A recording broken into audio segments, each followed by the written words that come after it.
Assalamualaikum warahmatullahi wabarakatuh. Perkenalkan saya Lilith Fitarani dengan NIM 4311419007 dari jurusan Kimia Fakultas MIPA Universitas Negeri Semarang. Nah, pada video kali ini saya akan menjelaskan beberapa subbab tentang materi Equilibria in Electrochemical Cell, khususnya pada chapter 17.4, 17.7, 17.11, dan 17.17. Nah, sebelum itu kita akan membahas lebih dahulu tentang sel elektrokimia. Nah, sel elektrokimia adalah suatu alat yang dapat memproduksi kerja listrik ke lingkungan. Salah satu terminalnya ditandai dengan tanda positif, sedangkan yang lain ditandai dengan tanda negatif.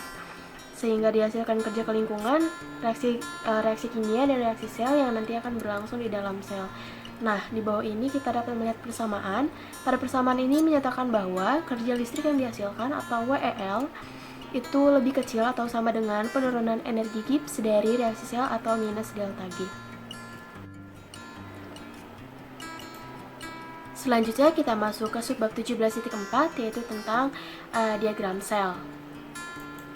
Nah, jadi sel elektrokimia ini digambarkan oleh suatu diagram yang menunjukkan bentuk teroksidasi dan bentuk tereduksi dari suatu zat elektroaktif yang disebut dengan diagram sel. Nah, penulisan diagram sel juga tidak sembarangan, memiliki beberapa ketentuan dalam penulisannya. Yang pertama, elektroda logam ditempatkan di ujung diagram. Yang kedua, zat yang tak larut atau gas ditempatkan di sebelah dalam berdekatan dengan logam. Dan yang ketiga, spesies yang larut ditempatkan di dekat tengah diagram. Yang keempat, batasan fase ditunjukkan oleh garis vertikal penuh. Garis vertikal putus-putus double itu menunjukkan lompatan antara dua fase cairan yang larut, yang di situ lompatan potensialnya telah dihilangkan. Dan yang keenam, sekaligus yang terakhir, koma memisahkan spesies larut yang berbeda yang fasenya itu sama. Nah, di bawah ini sudah ada contoh penulisan dalam bentuk lengkap dan dalam bentuk singkat. Nah, dapat dilihat di dalam slide. Di sini contoh dari penulisan diagram sel. Selanjutnya kita masuk ke subbab 17.7, yaitu tentang persamaan Nernst. Nah, apa sih persamaan Nernst itu? Jadi persamaan Nernst adalah suatu persamaan yang menghubungkan potensial reduksi dari suatu reaksi elektrokimia. Bisa dalam reaksi setengah sel atau juga sel penuh. Nah, untuk menghitung potensial sel dihitung menggunakan persamaan Nernst, yaitu S sel sama dengan N0 sel dikurang RT per NF dikali ln Q. Nah, namun dalam keadaan seimbang, ln Q diganti menjadi ln K, di mana K merupakan konsentrasi produk dibagi dengan konsentrasi reaktan. Selanjutnya, kita masuk ke subbab 17.11, yaitu tentang macam-macam elektroda yang digunakan di dalam sel elektrokimia.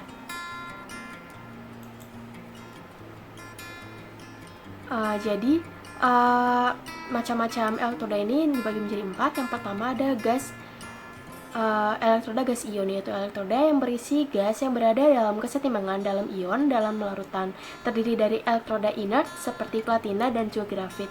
Nah, yang kedua adalah elektroda ion logam-logam, yaitu elektroda yang terdiri dari sebatang logam yang dibenamkan dalam larutan dan berada dalam kesetimbangan dengan larutan yang mengandung ion logam. Untuk yang ketiga, ada elektroda logam garam tak larut anion, yaitu elektroda yang terdiri dari sepotong logam yang dibenamkan dalam larutan yang tidak mengandung garam padat tak larut dari logam tersebut, dan anion dari garamnya dan juga berada dalam kesetimbangan. Nah, pada elektroda logam garam tak larut anion ini dibagi menjadi 4 jenis.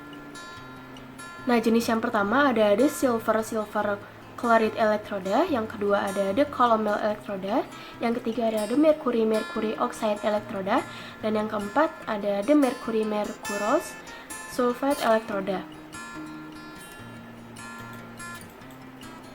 Nah, selanjutnya ini untuk jenis elektroda yang keempat ada elektroda oksidasi reduksi, yaitu memiliki pengumpulan logam inert seperti platina dan grafit yang dibenamkan dalam larutan yang mengandung dua spesies yang larut dalam keadaan oksidasi yang berbeda.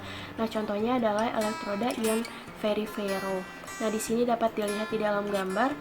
Di sini terdapat dua spesies yang larut di dalam oksidasi yang berbeda. Selanjutnya Selanjutnya, kita masuk ke subbab 17.17, yaitu membahas tentang penentuan aktivitas dan koefisien aktivitas potensial sel. Nah, nilai N0 yang teliti diperoleh untuk suatu sel. Kemudian pengukuran potensial sel menghasilkan nilai koefisien aktivitas secara langsung. Nah, kita dapat memperhatikan sel platina spesi H2 dengan fugasitasnya sama dengan 1, dan juga spesi H+, Cl-, spesi AgCl, spesi Ag diperoleh reaksi selnya yaitu AgCl ditambah setengah H2 dengan fugasitasnya sama dengan 1 menjadi Ag ditambah H+ ditambah Cl-, sehingga potensial selnya terdapat pada persamaan 17.55. Nah, berdasarkan pada persamaan 17.55, potensial sel tidak dapat bergantung pada aktivitas individual, tetapi bergantung pada hasil kali konsentrasi H+, konsentrasi Cl-. Nah, jika hal itu dibalik, tidak ada kuantitas yang dapat diukur yang bergantung pada aktivitas ion individual. Sehingga konsekuensinya kita dapat mengganti hasil kali konsentrasi H+ dan konsentrasi Cl- dengan konsentrasi dengan A plus min kuadrat.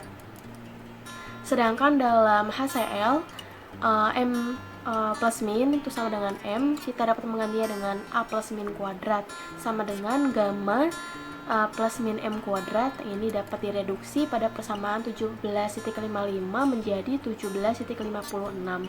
Nah, pada suhu kamar atau pada suhu 25 derajat Celcius diubah menjadi pada persamaan 17.57. Setelah menentukan N0 dengan ekstrapolasi seperti yang dijelaskan pada subbab 17.16, kita dapat menyimpulkan bahwa nilai M menentukan nilai gamma plus min pada setiap nilai M. Sebaliknya, jika nilai gamma plus min diketahui pada semua nilai M, maka potensial nilai E dapat dihitung melalui persamaan 17.56 atau 17.57 sebagai fungsi M-nya. Nah, pengukuran potensial sel merupakan metode yang paling bermanfaat untuk memperoleh nilai-nilai aktivitas elektrolit.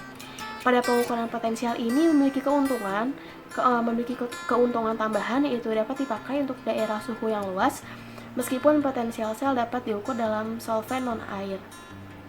Kesetimbangan elektrodanya seringkali tidak mudah ditetapkan, sehingga kesulitan eksperimennya itu akan menjadi lebih besar. Hanya ini yang dapat saya sampaikan. Mohon maaf apabila terdapat kekurangan atau kekeliruan dalam menjelaskan. Semoga bermanfaat. Sekian dan terima kasih. Wassalamualaikum warahmatullahi wabarakatuh.